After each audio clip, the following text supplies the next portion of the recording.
Okay po. Magandang hapon po sa lahat. Ang itatanghal po ng Panginoon chapter ay ang 1 Hari verse 18.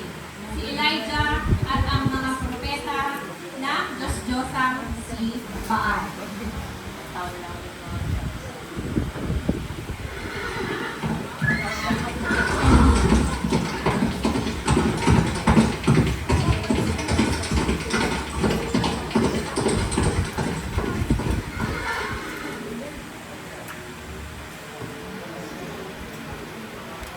Isang napakagandang templo, Aka. Ito isang magandang templo para sa iyo, aking mahal. At sana naman ay hindi mo nagustuhin sa lugar ng Gilita. Dahil dito sa bansang Israel ay pwede na natin sambahin ang ating Panginoon na si Baal. Ngunit ako lamang ba ang mag-isang masasabakulaan? Dahil suwala ako sa sinasabi ng mga Israelita na isa lamang ang tunay na Panginoon. Ikaw, ako, tayo lahat ang sasamba sa ating Panginoon na si Baal. At sino mapangahasang tumawag sa hari ng ganyan? Si Elias po, ang propeta ng Panginoon. Kayo ay nagkasala sa mata ng Panginoon. Gumawa kayo ng ribulto at mga estapa ng haring sa Baal. At itinagalit ng Panginoon. Propeta, ikaw ay Ako ang propeta ng Panginoon. Isinusumpa ko na hindi uulan hanggang di ko sinasabi. Niisip pagkakahawag sa mga susunod na panahon. Hindi ko kailangan ng Diyos mo para umulan, propeta. Sa tingin mo ba ang kaya niyang tapatan si Baal? Si Baal, ang Diyos ng panahon! At dumating na nga ang tagtuyot ng hindi nila inaasahan. Yeah.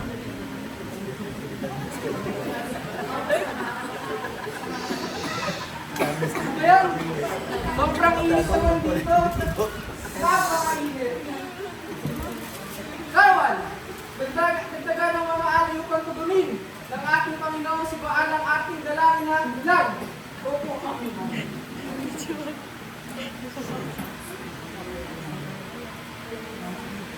Sa lugar kung saan matatagpuan si Elias, kasama ang kanyang propetang si Tobias.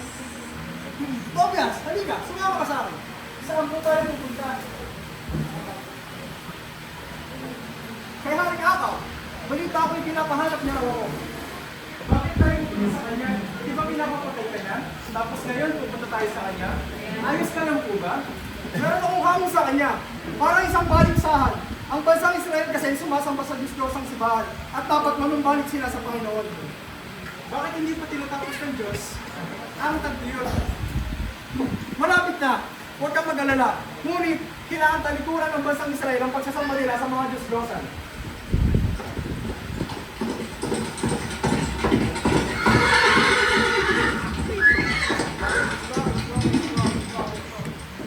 Elias! Ikaw naman, magugulo dito sa ating Israel! Hindi ako ang nagugol sa bansang Israel, kundi ikaw at kayo ang iyong mga kan. Dahil gumawa kayo ng tribulto na hamon na itsura ni Baal. Ngayon, tipunin niyo ang buong Israel at ang apat na tinumpong propeta ni Baal at ang apat na propeta ni Ezra at kamay magtutok sa bundok ng Carmelo! At ginawangan ng kampo yun ni Haring Ahab. Nagpakalat siya ng balita para tipunin ang mga taong binanggit ni Elias. At ang tagpo sa bundok ng Carmelo. Nandito na tayo sa bundok ng Carmelo. Hala! Ngayon ako naman na sa sobrang daming tao! Mika, manalangin mo.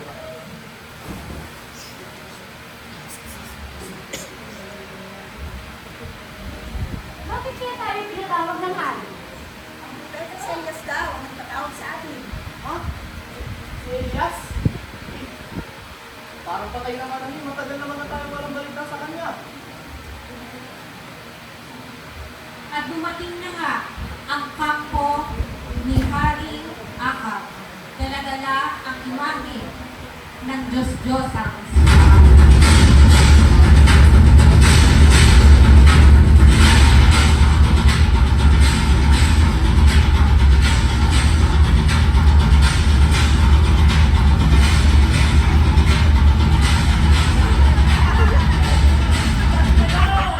Magsitabi kayo! Pag yan ang Hindi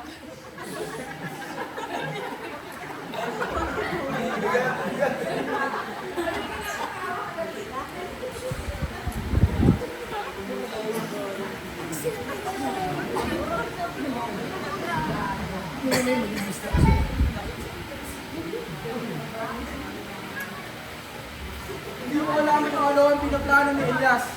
Ngunit alam ko, at alam natin lahat na tatanggapin niyo ang kanilang habol. Aming hari, hindi kami natatakot kay Elias at sa kanyang Panginoon. Maganda ang harapin tayo. Mas maganda ang awat. Hanggang kailan kayo magsasama sa mga Diyos-Diyosan?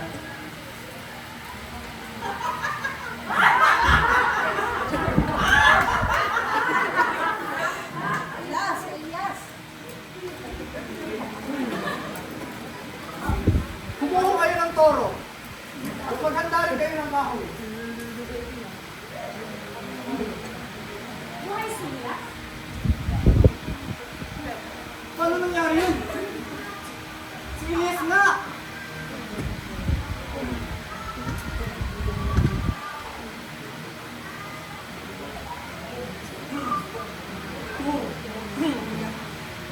Kung ang Diyos ay si Baal, edi sambahin niyo siya.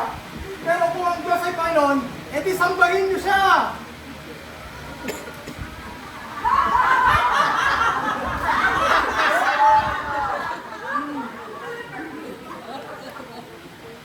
Sabi. Ako na lamang ang natitirang propeta ng Panginoon. Labas sa 450 propeta ni Baal.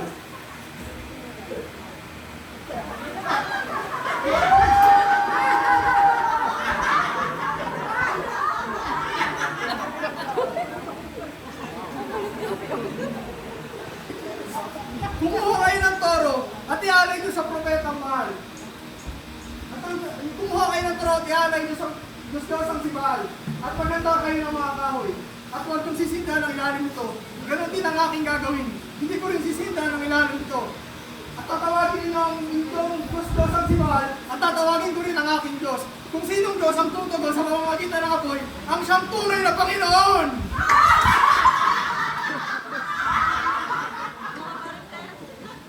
Mauna na kayo! Total, madami naman kayo! Magsipaganda! Magsipaganda ang lahat!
Buhusan nyo pa hanggang sa ikatlong ulit.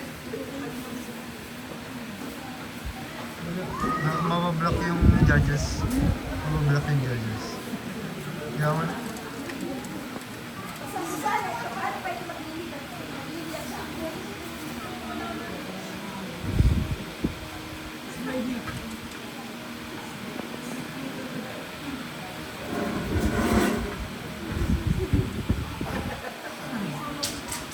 Yahweh! Anak ni Abraham ay sa katakot. Ipakita niyo na kayo ang tunay na Diyos. At ako ang inyong lingkod. Ginagawa ko lamang ito dahil ito ang inyong pinagutos. Ipakita mo sa kanila na kayo lamang ang nag-iisang Diyos. At upang sila ay manumbalik sa iyo!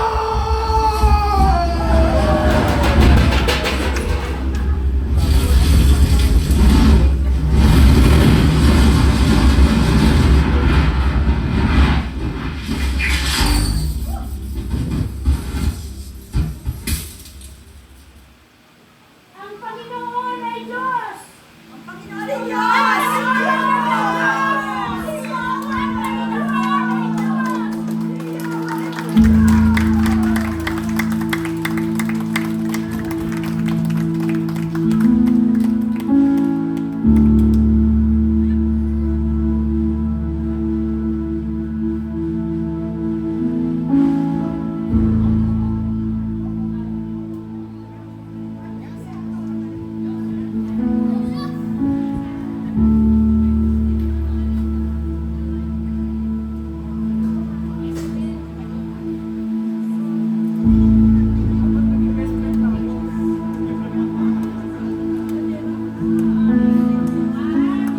Wow!